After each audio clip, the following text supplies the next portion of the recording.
Ayan, ready na. Naka-arrest na siya. At nilagyan ko rin siya ng pinirito kong potato at eggplant. Ayan, naka-arrange. At nag-ready rin ako ng sausawan niyang tahina with, ayan, may ingredients siya konti sa olive oil.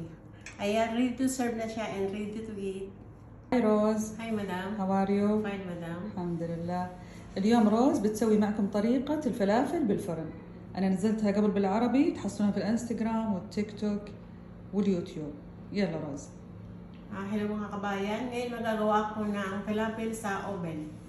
Ayan, nag-ready ako ng 1.5 glass ng garbanzos powder. Naghiwa rin ako ng coriander leaves, fresh.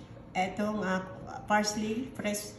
At itong green onion, hiniwa ko siya ng maliliit. At naghiwa rin ako ng isang onion na 4 pieces at 4 garlic. At nag-ready ako ng 4 egg. Mga spicy, black pepper, coriander leaves powder, cumin powder, at salt. Ito yung niready ko din 1/2 glass ng oil. At niready ko rin itong 1 tablespoon ng baking powder at 2 tablespoon ng powder milk.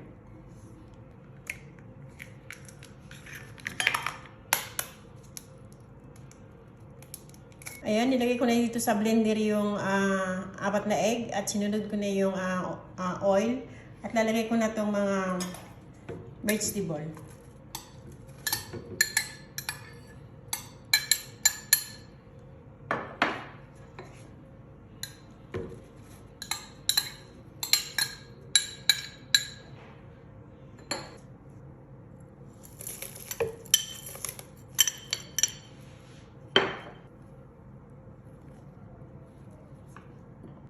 Ayan, gagamitin ko tong Turbo Edison.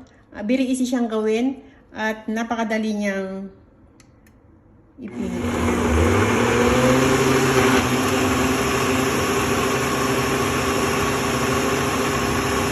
Ayan, ginamit ko tong Edison microwave blender. Turbo siya, malakas siya at mabilis siyang mag-blend ng kahit anong i-blend natin. Mabilis siya. Na ma-blend ko yung lahat ng ingredients niya. Lalagay ko na dito sa garbanzos powder at mimix ko.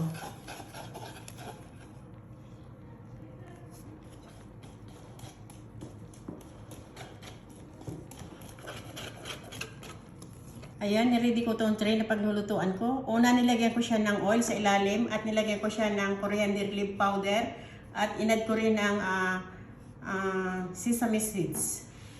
At ngayon, ibubuhos ko na yung blend ko. Ayan, nilagyan ko rin ng sesame seeds sa ibabaw niya para toppings niya. At ilalagay ko siya sa oven ng 30 minutes hanggang little brown yung ilalim niya. At after, lalagay ko ng apoy sa taas para little brown din siya.